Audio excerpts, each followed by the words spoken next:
Olá pessoal, tudo bem? Nesse vídeo vamos falar sobre macroeconomia. Então, para começar a falar sobre macroeconomia, primeiro vamos rapidamente recapitular a diferença da microeconomia para a macroeconomia. Então, o que estuda a microeconomia? Ela estuda a economia através do comportamento individual dos agentes econômicos. Quem são os agentes econômicos? Basicamente, famílias, empresas e governo. Então, como as famílias tomam decisões de consumo, por exemplo? Como as empresas tomam decisões de investimento, por exemplo? Como as empresas se organizam formando mercados específicos? Como funcionam os mercados? Então, esse é o estudo da microeconomia, ok? E o que estuda a macroeconomia? A macroeconomia estuda o comportamento global da economia no seu conjunto, por meio dos chamados agregados macroeconômicos. Então, olha só, fazendo uma analogia com estudar uma floresta. Tenta imaginar, você é um biólogo e vai estudar uma floresta. Então, a microeconomia estudaria cada planta, cada folha de uma árvore, cada animal, né? Já a macro está focada na floresta como um todo, do ponto de vista geral dessa floresta.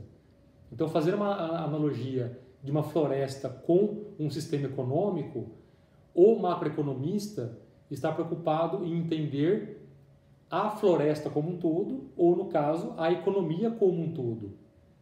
Então, como que a macroeconomia estuda? Ela foca em alguns chamados agregados macroeconômicos.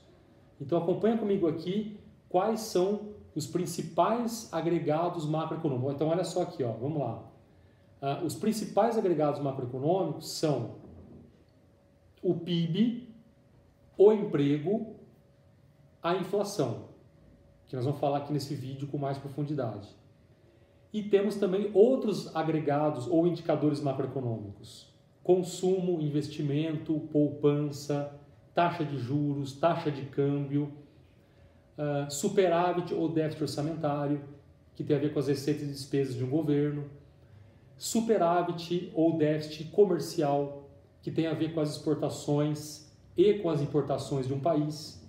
Então você percebe que nós temos vários agregados macroeconômicos. Os que a gente vai tratar aqui nesse vídeo agora são os três principais, né, que são o PIB, o emprego e a inflação. Então, falando agora sobre PIB, qual a definição de PIB? Todos já ouviram falar na expressão PIB, né? O que significa isso? É o chamado Produto Interno Bruto. Como que nós definimos? É o valor de mercado de todos os bens e serviços produzidos em uma economia, por exemplo, um país, ou pode ser uma cidade, em dado período, descontando-se o valor dos bens e serviços intermediários utilizados para produzi-los. Ou, em outras palavras, o PIB mede o valor de mercado de todos os bens finais, os bens que nós consumimos, né? Então, por exemplo, um automóvel é um bem final. Uma chapa de aço é um bem intermediário, que é usado para fabricar um automóvel. Ok? Então, o PIB mede todos os bens finais em valor, no caso do Brasil, a nossa moeda é o real, então o PIB é medido em reais durante um certo período. Tudo que produziu no país durante um certo período, geralmente um ano. Tá? Então essa é a definição precisa de PIB. A gente vai aprofundar essa discussão de PIB em outros vídeos, né? Nesse de agora, estamos apenas tratando de introduzir o conceito de agregados macroeconômicos, né? Em especial, como eu falei, PIB, emprego e inflação. No Brasil, quem calcula o PIB é o IBGE, né? Instituto Brasileiro de Geografia e Estatística. Não é fácil calcular o PIB. Tem vários problemas para ser calculado. Primeiro, no Brasil principalmente, existe a chamada economia informal. O que é economia informal? Ou economia subterrânea? São aquelas atividades econômicas que não pagam imposto, que não são regulares. Então, como é que você vai poder medir, né, uma produção de algum bem ou de um serviço sendo que ele é ilegal, ou ele é por fora da rede tributária, ou por fora da economia formal? Né? Não tem como. Então, no Brasil, grande parte da nossa economia é informal, né? Não paga imposto, não é regularizada, né? Não são empresas formais muitas vezes. Então, isso dificulta muito calcular o PIB brasileiro. Outro ponto também que dificulta o nosso cálculo do PIB, isso não só no Brasil como no mundo inteiro, é o tamanho da economia. Não tem como o IBGE perguntar para todas as empresas do Brasil quanto elas produziram naquele período, ou naquele ano, para somar no cálculo do PIB. Não tem como. Então, todo o cálculo do PIB, em qualquer lugar do mundo, é sempre um cálculo por amostragem. Tá? Por amostragem. O órgão de pesquisa, no caso do IBGE, seleciona uma amostra de algumas empresas dos vários setores da economia. A nossa economia se divide em dezenas de setores diferentes. E para essas empresas ele pergunta quanto elas produziram, por quanto elas venderam seus produtos, né? Faz uma série de perguntas. A partir dessas respostas, o IBGE vai ter o cálculo do PIB, que é um cálculo aproximado. Nenhum PIB do mundo é um valor real, exatamente aquilo. É sempre uma aproximação estatística. Tá? Mas não deixa de ser um dado importante. Tá? O PIB é considerado o principal indicador macroeconômico de um país. Ele mede o quanto aquele país é saudável. Né? Se o país está crescendo, se não está crescendo, se está em recessão, se está em expansão. Coisa que nós vamos ver em outros vídeos depois.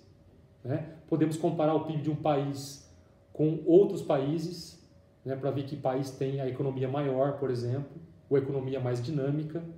Então perceba que o PIB é um grande indicador que mede a saúde daquela economia, num certo período. Tá? E olha só aqui quais são os 3 grandes setores da economia de qualquer lugar do mundo. Olha lá. Setor primário. O que é setor primário? É o setor ligado à agropecuária. Setor secundário é o setor ligado à indústria de transformação. Então, fábricas de automóveis, fábricas de alimentos, de bebidas, né? Usinas, são indústrias, setor secundário. E o setor terciário, que é o chamado comércio e serviços, né? Que representa grande parte do PIB, né? A maior parte do PIB do Brasil, em qualquer país do mundo mais desenvolvido ou de uma renda média para cima, é o setor terciário, que impacta mais no PIB. Tá? Então aqui são os 3 setores da economia. E agora em relação ao emprego, né? É o outro indicador macroeconômico. O que é o emprego? Ou como nós medimos o emprego? Ou na verdade o desemprego? Então olha só aqui a definição. A taxa de desemprego de um país é igual ao número de desempregados dividido pela chamada PEA. O que é a PEA? É a população economicamente ativa daquele país. Porque nem todos podem trabalhar no país. Temos crianças, temos aposentados, temos presidiários. Então, o que é a PEA? É a população que está em idade de trabalhar e que pode trabalhar. Então, olha a definição de PEA lá. São os maiores de 15 anos, integrados ao mercado de trabalho, empregados ou desempregados, ou seja, nós excluímos da PEA os inválidos, aposentados, pensionistas, estudantes, detentos e os trabalhadores dedicados aos afazeres domésticos e os que não procuram emprego. Tá? Então, se a pessoa tem mais de 15 anos, está procurando emprego e não acha, ela é um desempregado, pelas estatísticas oficiais do IBGE. Agora, se essa pessoa tem mais de 15 anos, mas não procura emprego, ou, por exemplo, é uma pessoa do lar, né, ela não é desempregada. Tá? Então, só é desempregado aqueles que fazem parte da PEA e que estão à procura de emprego. Tá? Então, essa é a definição formal de desemprego no caso brasileiro. É a população de desempregados, que são aqueles que estão atrás de emprego, dividido pela população economicamente ativa. né, que são aqueles que estão aqui marcados para você no nosso texto, ok?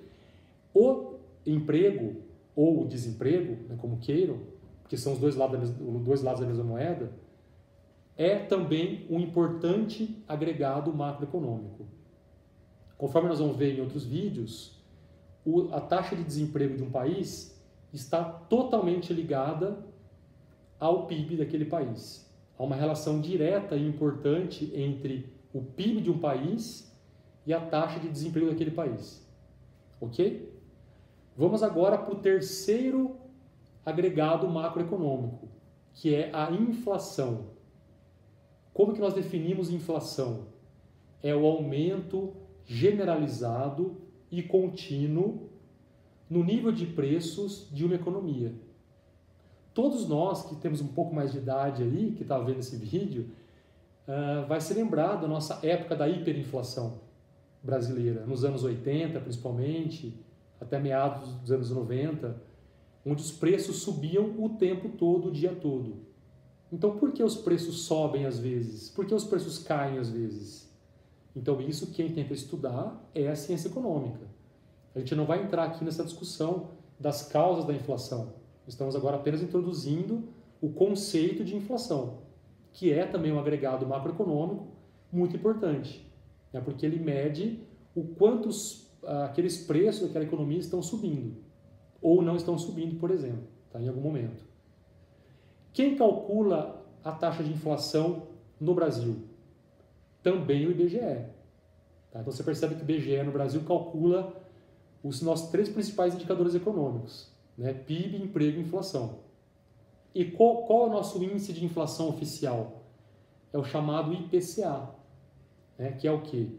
Índice de Preços ao Consumidor Amplo. Tá? E ele é o índice que mede a nossa inflação e ele é baseado nas despesas das famílias com rendimentos mensais entre 1 e 40 salários mínimos em várias capitais brasileiras. Estão aqui especificadas quais são elas, né? Não são todas, ok? Então o IBGE tenta também calcular o quanto os preços de uma economia sobem num certo período. Ok? Então esse foi o nosso vídeo.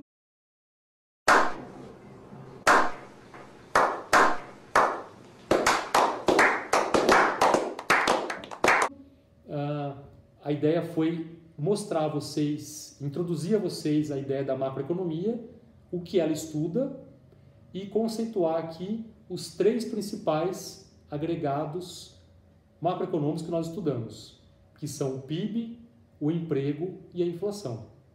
Em outros vídeos, vamos aprofundar cada um deles, ok? Um abraço para você, até mais, tchau!